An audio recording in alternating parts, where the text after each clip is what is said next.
Hello everyone, সবাইকে technical analysis হাবের পক্ষ থেকে শুভেচ্ছা।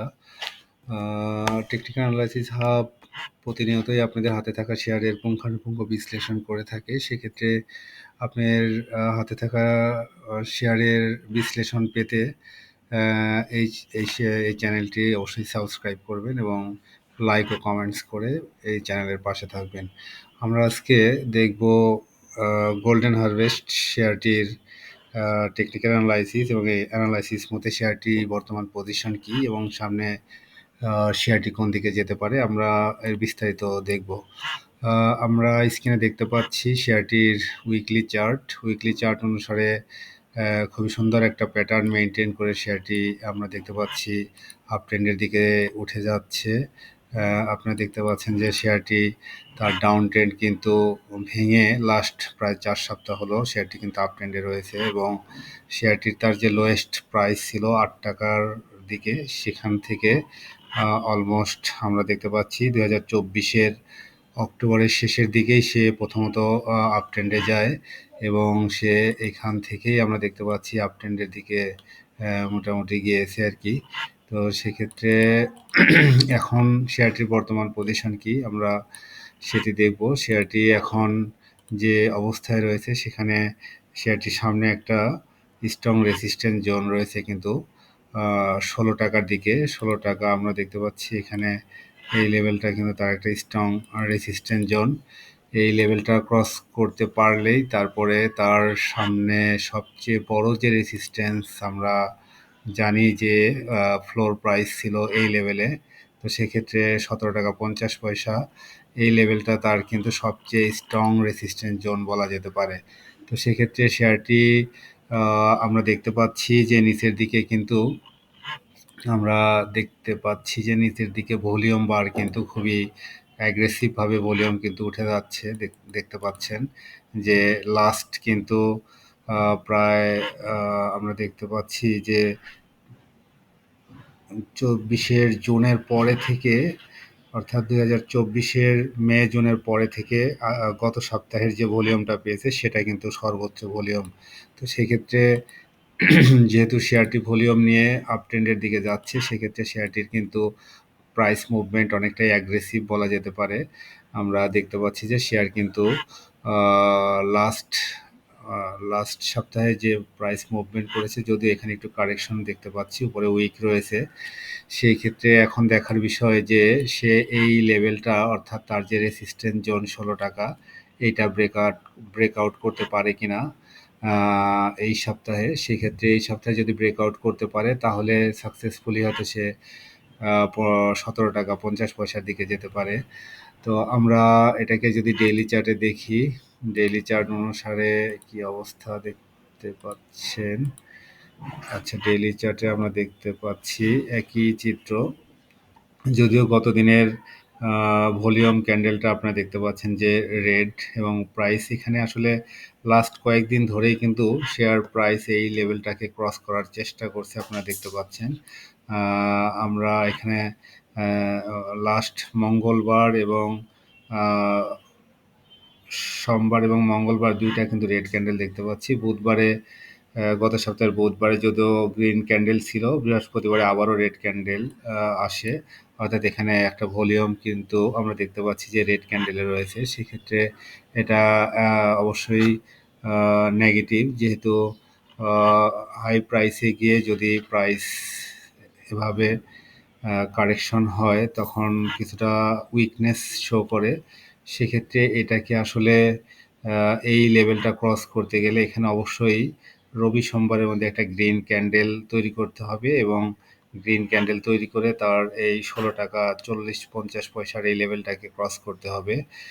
তাহলেই হয়তো সে ফাইনালি তার যে প্রাইস মুভমেন্টের যে ট্রেন্ড সেটা কিন্তু ধরে রাখতে পারবে। আচ্ছা, যাই হোক, আমরা এখানে দেখতে পাচ্ছি ইএমএ ডেইলি চার্টে ইএমএ ক্রস ওভার হয়েছে এখানে, অর্থাৎ ফেব্রুয়ারি 13 তারিখ বা 11 তারিখে দেখতে পাচ্ছি যে ইএমএ ক্রস ওভার হয়েছে এখানে। তো এটা উইকলি চার্টেও দেখতে পাচ্ছি লাস্ট 2 সপ্তাহ আগে আমরা দেখতে পাচ্ছি ইএমএ ক্রস ওভার হয়েছে। আচ্ছা, আমরা যদি এখন কিছু ইন্ডিকেটর দেখে আসি, এটার ইসিমোকো ক্লাউড দেখে আসি।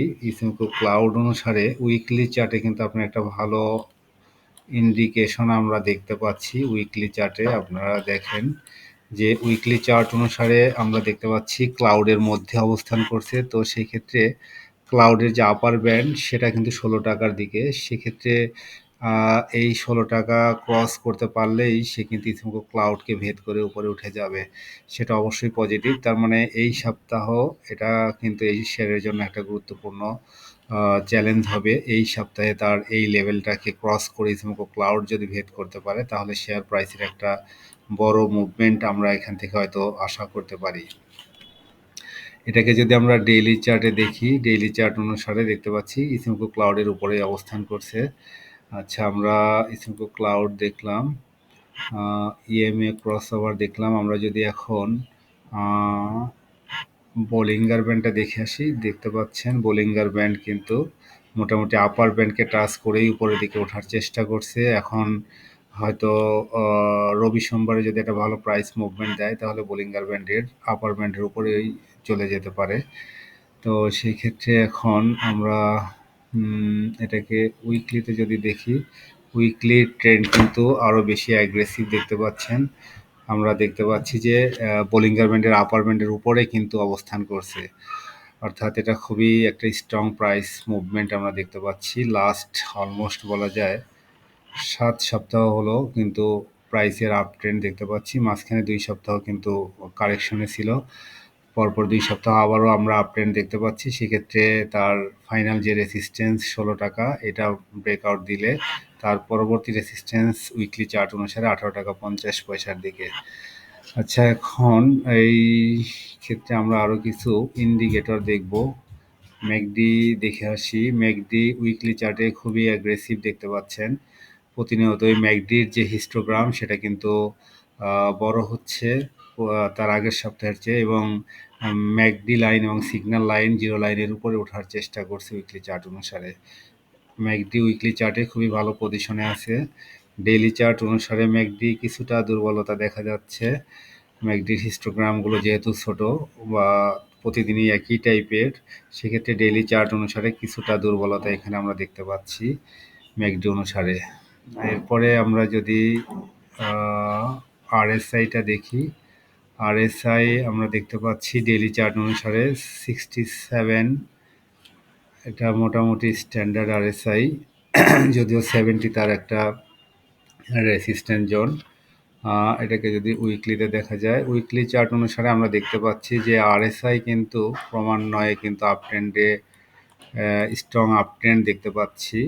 সেক্ষেত্রে এখন তার এই লেভেলটাই কিন্তু আপনারা দেখতে পাচ্ছেন যে এখানে এই লেভেলটা কিন্তু তার একটা রেসিস্ট্যান্ট জোন আরএসআইয়ের। সেক্ষেত্রে এখান থেকে উইকলি চার্ট অনুসারে কারেকশনে যেতে পারে আরএসআই, আর যদি না যায় তাহলে 70-র দিকে যেতে পারে। 70 তার যেহেতু রেঞ্জ, সেখানে যেতে পারে। যে আরএসআই বর্তমান উইকলি চার্ট অনুসারে অবশ্যই ভালো পজিশনে রয়েছে। আচ্ছা, এরপরে আমরা যদি এর কিছু ফান্ডামেন্টাল দিক দেখে আসি, ফান্ডামেন্টাল অনুসারে আমরা দেখব ইপিএস আপনারা দেখতে পাচ্ছেন 2019-এর পর থেকে 20, 21, 22, 23, 24 প্রত্যেক বছরেই কিন্তু ইপিএস আমরা প্রায় বলা যায় জিরো লাইনের খুবই কাছাকাছি বা মাইনাসের দিকেই বলা যায়। 21-এ মাইনাস, 22-এ মাইনাস আমরা দেখতে পাচ্ছি। 24 সালে এসেও কিন্তু ইপিএস মাইনাস। আমরা এটাকে লাইন চার্টে দেখলে দেখতে পাবেন যে ইপিএস কিন্তু লাইন চার্ট কিন্তু দেখতে পাচ্ছেন জিরো লাইনের কিন্তু নিচে অবস্থান করছে। আর এরপরে যদি কোয়ার্টারলি ইপিএস দেখেন, কোয়ার্টারলি ইপিএস এর অবস্থাও অলমোস্ট খুব বেশি ভালো না, জিরো লাইনের খুবই কাছাকাছি দেখতে পাচ্ছেন। আচ্ছা, এরপরে আমরা যদি দেখি ন্যাপটা দেখে আসি। আচ্ছা, ন্যাপ খুব একটা ভালো পজিশন নেই, 14-15 টাকার কাছাকাছি দেখতে পাচ্ছেন, 12 থেকে 14 টাকার রেঞ্জের মধ্যে, এবং ন্যাব আপনারা দেখতে পাচ্ছেন যে ন্যাবও কিন্তু অনেকটাই ডাউন ট্রেন্ডের দিকে রয়েছে। এরপরে যদি আমরা ডিভিডেন্ড দেখি, ডিভিডেন্ড ডিক্লারেশন বিবেচনায় আমরা দেখতে পাচ্ছি 2017 সালের পর থেকে শেয়ারটি কিন্তু খুব ভালো ডিভিডেন্ড দিতে পারেনি, যদিও প্রত্যেক বছরই ডিভিডেন্ড দিতে দেখা যাচ্ছে। অর্থাৎ 2020, 21, 22, 23, 24। তো সেক্ষেত্রে এই প্রত্যেক বছরেই কিন্তু ডিভিডেন্ড 2-3% বা লাস্ট আমরা 23 এবং 24-এ দেখতে পাচ্ছি 1% করে ডিভিডেন্ড দিয়েছে। সেটা খুবই পোর ডিভিডেন্ড, অর্থাৎ ডিভিডেন্ড বিচারেও শেয়ারটির কিন্তু পজিশন খুবই খারাপ। আমরা শেয়ার হোল্ডিং যদি দেখি, আমরা শেয়ার হোল্ডিং দেখতে পাচ্ছি যে আমরা গত মাসে দেখতে পাচ্ছি পাবলিক হোল্ডিং ছিল 31%, সেখান থেকে এই মাসে কিন্তু আমরা দেখতে পাচ্ছি পাবলিক হোল্ডিং কিন্তু 30%-এ নেমেছে। আচ্ছা, ইনস্টিটিউট হোল্ডিং আমরা দেখতে পাচ্ছি 37% ছিল, এই মাসে এসে দেখতে পাচ্ছি 39%, অর্থাৎ ইনস্টিটিউশন হোল্ডিং কিন্তু কিছুটা বেড়েছে। তো যাই হোক, সর্বোপরি এই হলো এই শেয়ারের বর্তমান অবস্থা। তবে শেয়ারটি বর্তমানে ভালো একটা প্রাইস মুভমেন্টে রয়েছে।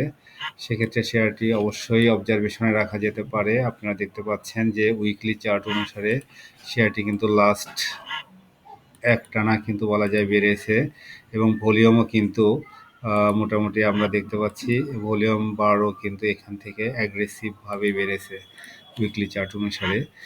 তো সেই ক্ষেত্রে শেয়ারটির যে ডাউন ট্রেন্ড ছিল, সেই ডাউন ট্রেন্ড ভেঙে কিন্তু আমরা দেখতে পাচ্ছি এখান থেকে লাস্ট 4-5 সপ্তাহ হলো সে আপ ট্রেন্ডে গিয়েছে আর কি।